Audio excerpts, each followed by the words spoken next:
Welcome to True Crime Stories for English Learners, where real-life mysteries meet clear and simple English.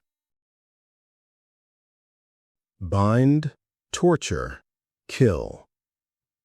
The true story of Dennis Rader, the BTK killer. Chapter 1.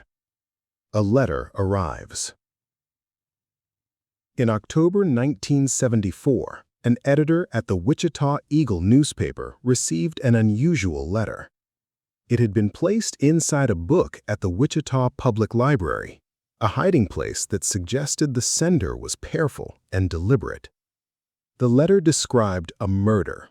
Not one murder, but four.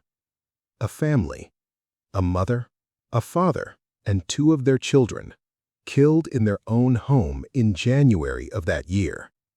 The police had investigated. They knew about the murders. What they did not know was what the letter contained.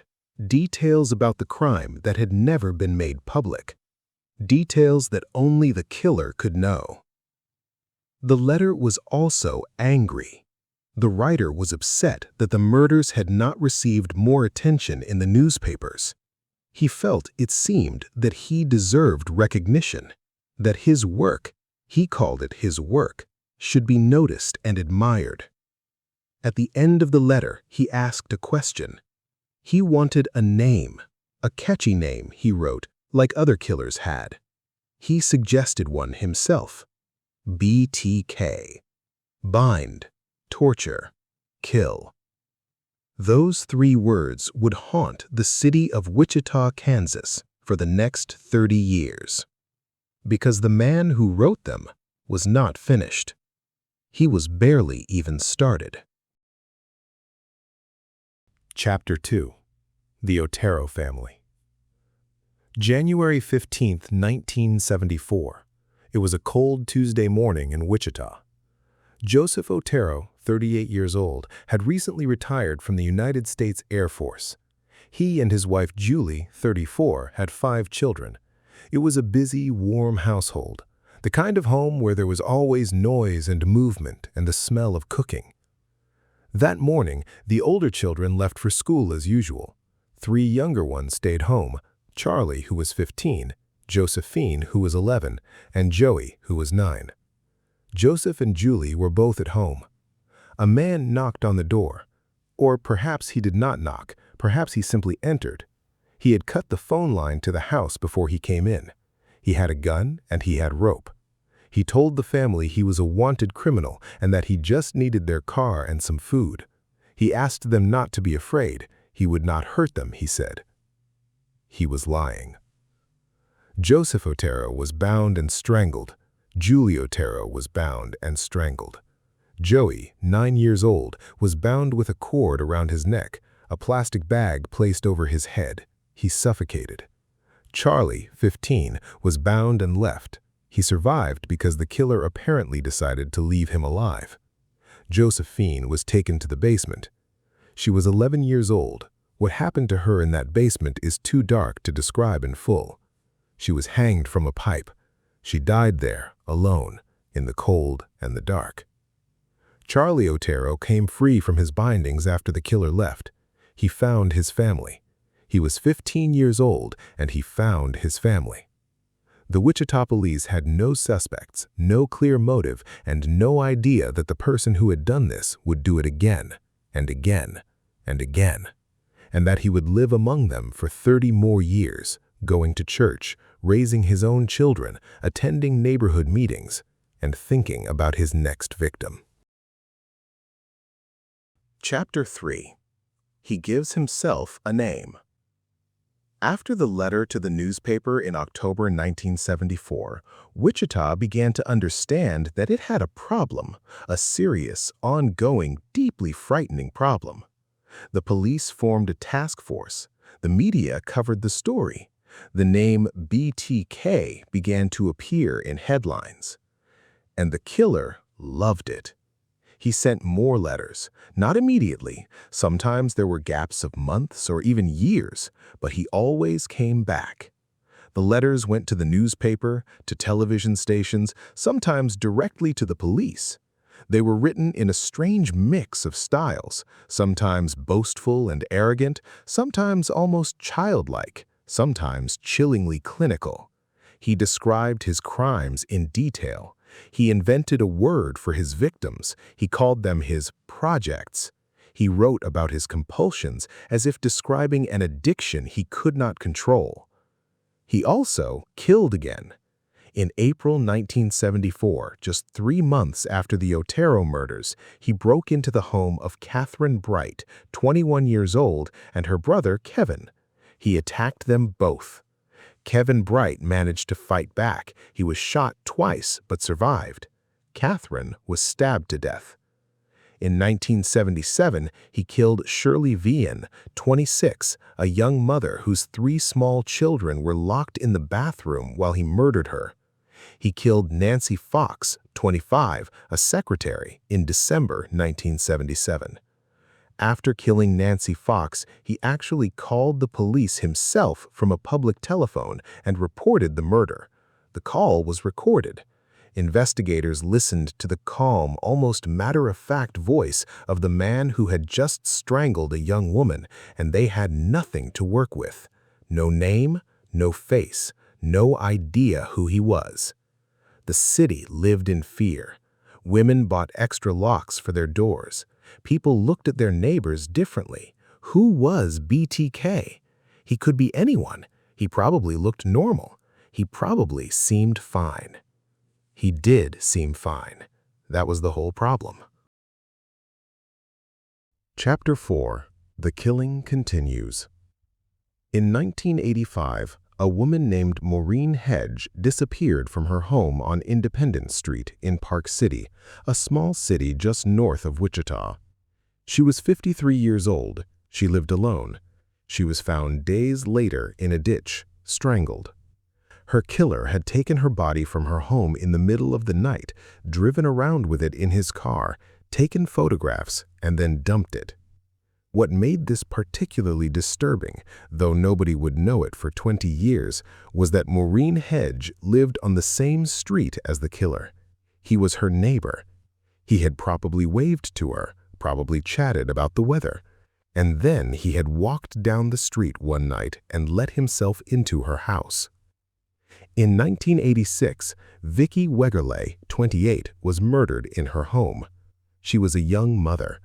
The killer posed as a phone repairman to gain entry. He photographed her body before he left. Her husband came home and found her. For years, Vicki's husband was a suspect in her death. The police could not rule him out. He lived with that suspicion hanging over him for almost 2 decades. In 1991, Dolores Davis, 62, was killed. She was taken from her home, and her body was left under a bridge. She was BTK's last victim. Then, for a long time, there was silence. Chapter 5. The Ordinary Man. His name was Dennis Lynn Rader. He was born on March 9, 1945, in Pittsburgh, Kansas. He grew up in Wichita. He served in the United States Air Force. He studied at Wichita State University and earned a degree in administration of justice. He was a member of his local Lutheran church, Christ Lutheran Church in Park City. He was the president of the church council. He organized events. He was known as diligent, perhaps a little strict, but dedicated. He worked for ADT Security Services, installing home security systems. The irony of this was not lost on people later. The man who made women afraid was also the man selling them protection against fear. Later, he became a compliance supervisor for Park City, a municipal government job. He inspected homes and businesses, making sure they followed local rules about things like grass length and property maintenance. Residents sometimes complained that he was too aggressive, too eager to issue citations.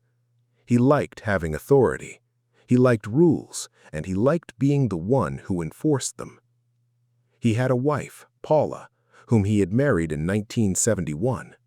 They had 2 children, a son and a daughter. The family went to church. The children grew up and had their own lives. By all outward appearances, Dennis Rader was simply a somewhat rigid, somewhat self-important middle-aged man in a small Kansas city. Nobody suspected him. Not his wife, not his children, not his colleagues, not his pastor, not his neighbors. He had killed 10 people, and he had gotten away with it completely. Chapter 6. The Long Silence.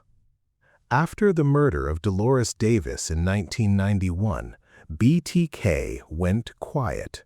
Months passed. Years passed.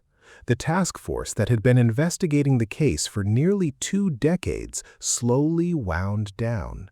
Some investigators retired.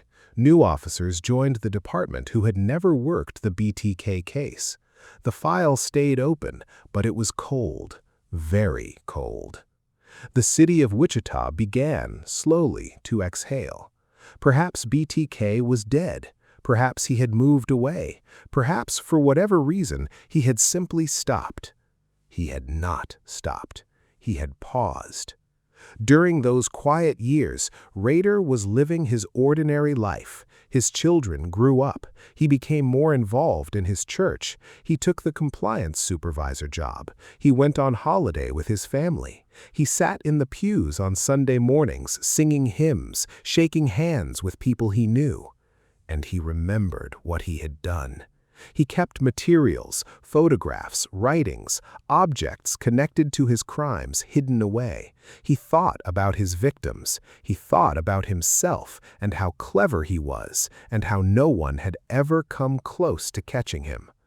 That thought, the thought of his own cleverness, his own success, was, in the end, what destroyed him.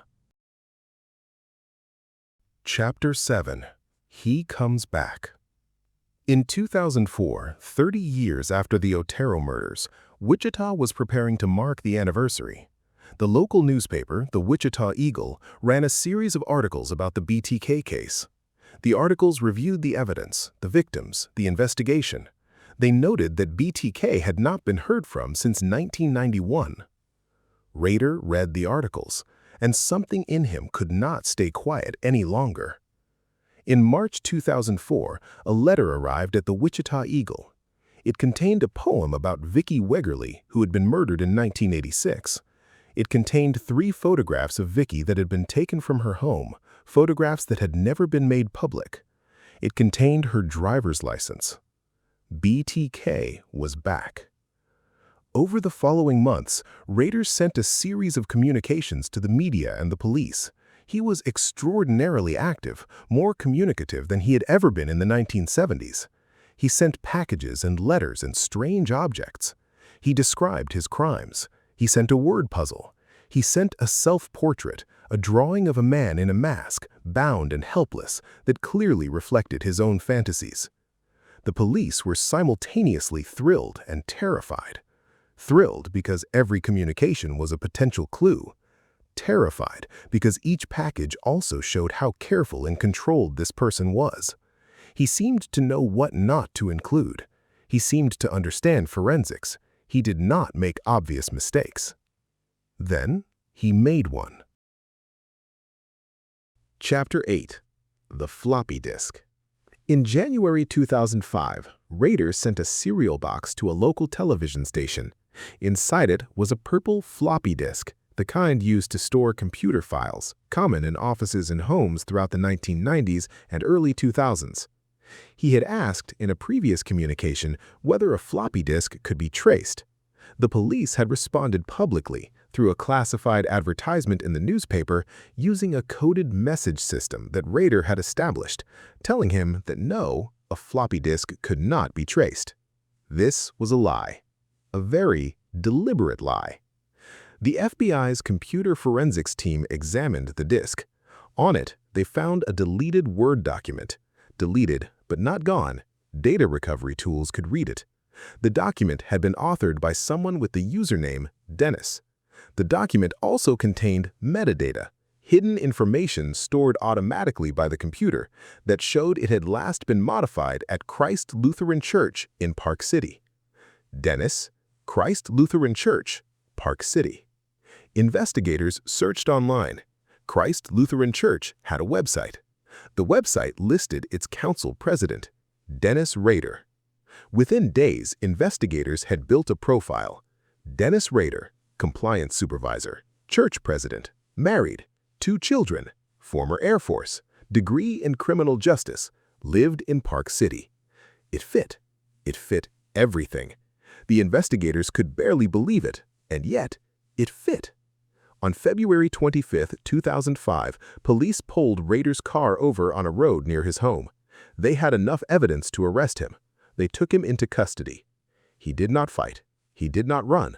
According to those present, he seemed almost calm, almost, perhaps, relieved. Chapter 9. Arrest and Confession. In the hours and days after his arrest, Dennis Rader did something that stunned investigators and would later fascinate psychologists and criminologists around the world. He talked. He did not ask for a lawyer immediately. He did not deny everything and go silent. He talked, at length, in detail, and with a disturbing lack of emotion, about what he had done. He described each murder. He used clinical language, as if he were filing a report. He explained his methods, his planning, his thinking. He seemed to want to be understood. He seemed to want, even now, to be recognized for what he was. His wife Paula learned who her husband really was from the news. She filed for divorce almost immediately. She had had no idea. Investigators believed her. Their children, an adult son and daughter, were similarly devastated. There was no evidence that anyone in Rader's family had known or suspected anything. DNA evidence connected Rader definitively to the murders. His daughter had submitted a medical sample, a routine pap smear from a university health clinic that was on record. DNA from that sample was compared to evidence from the crime scenes, and the familial match was enough to confirm what the floppy disk had suggested. His own daughter's DNA had helped him catch him. He had not thought of that. For all his careful planning, for all his study of detective methods and forensic techniques, he had not imagined that possibility. The world had changed while he was silent, and he had not kept up. Chapter 10. The Trial. Dennis Rader's trial took place in June 2005 in Wichita. It was unlike most criminal trials because Rader pleaded guilty to all 10 murders. There was no jury deliberation. There was no contest over the facts. But before the judge could sentence him, the court held hearings in which Rader was asked to describe each crime. What followed over those court days was one of the most disturbing courtroom performances many observers had ever witnessed. Rader stood at the podium and described in flat, methodical language how he had killed each of his victims. He used the word project repeatedly. He talked about his fantasies as if they were a hobby he had pursued. He occasionally corrected small factual errors in the prosecution's timeline, seeming irritated when the details were not precisely right. The families of his victims sat in the courtroom and listened. Some wept. Some stared at him with expressions that went beyond anger, expressions of pure, exhausted grief. Charlie Otero, who had been 15 years old when he found the bodies of his father, mother, and siblings, was in that courtroom. He was now a middle-aged man. He had carried the weight of that mourning for 30 years. Rader was sentenced to 10 consecutive life terms in prison, 175 years in total. Kansas had no death penalty at the time of his crimes, so execution was not an option. He is currently held at the El Dorado Correctional Facility in Kansas. He will never be released. During his sentencing, the judge read a statement that addressed Rader directly. He told him that in all his years on the bench, he had never encountered a human being who had caused so much suffering to so many people over so many years. He said the sentence was not justice, that true justice was impossible when 10 lives had been taken. It was simply the maximum the law allowed. Chapter 11. What Remains? The case of Dennis Rader, BTK, raises questions that have no easy answers because he does not fit the image many people have of a serial killer. He was not obviously disturbed. He was not isolated or visibly strange. He held a job, raised a family, served his community, and was respected, even liked by the people around him. He was, in the language of psychology, a psychopath who had learned to perform normality with great skill. He understood what was expected of him in each social role: husband, father, employee, church leader, and he performed those roles adequately enough to avoid suspicion. But the performance was exactly that, a performance. There was nothing inside him that genuinely cared about the people whose trust he held. This is, perhaps, the most uncomfortable truth the BTK case leaves us with. We want to believe that evil looks different from normal. We want to believe that dangerous people give off signals, that something in their eyes, their behavior, their manner will warn us. Rader is one of many cases that proves this is not always true. Some dangerous people look exactly like everyone else. There is also the question of why he came back. After 13 years of silence, what made him send that first letter in 2004? He has said in interviews since his arrest that he needed recognition. He needed people to know who he was and what he had done. The ordinary life, the compliance job, the church council meetings, the annual holidays was not enough. He needed to be BTK. His need for recognition was, in the end, his only real weakness. He was intelligent enough to evade detection for decades. He was not intelligent enough, or perhaps not disciplined enough, to accept that the price of safety was silence. His ego could not pay that price. The victims of BTK deserve to be remembered as people, not statistics. Joseph and Julie Otero, who moved to Wichita hoping for peaceful life after years of military service. Their children, Josephine and Joey, whose lives ended before they had really begun. Catherine Bright, Shirley Vian, Nancy Fox, Maureen Hedge, Vicki Wegerly, Dolores Davis. Each of them had people who loved them. Each of them had mornings and plans and small ordinary joys that were taken away by a man who saw them not as people, but as targets. Charlie Otero, who survived that January morning in 1974, has spoken publicly about the lifelong impact of what he experienced. He was 15. The trauma of that day shaped everything that came after. Vicki Wegerly's husband lived for years under the cloud of suspicion, suspected by some of killing his own wife, unable to prove otherwise, until Rader's arrest finally cleared his name completely. The damage that Rader caused rippled outward far beyond the immediate deaths. It touched families, communities, and a whole city that lived in fear for 3 decades. Wichita recovered. Cities do recover, eventually, from even the darkest chapters. The streets are safe now, and most residents who were born after 1990 know the BTK story only as history. But for those who lived through those years, who double-checked their locks, who thought twice about being alone, who scanned crowds looking for a face that matched no description, that fear was real, and it was earned. Dennis Rader is still alive, still in prison, still giving the occasional interview to researchers and journalists.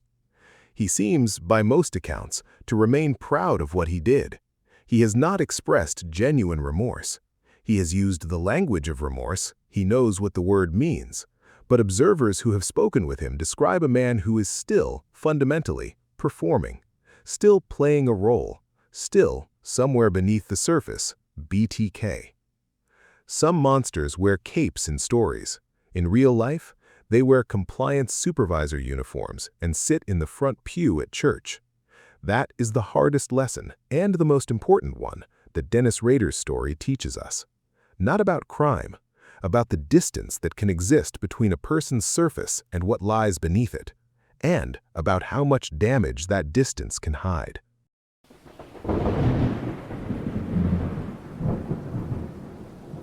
Another dark chapter closed, but the mystery of human nature continues.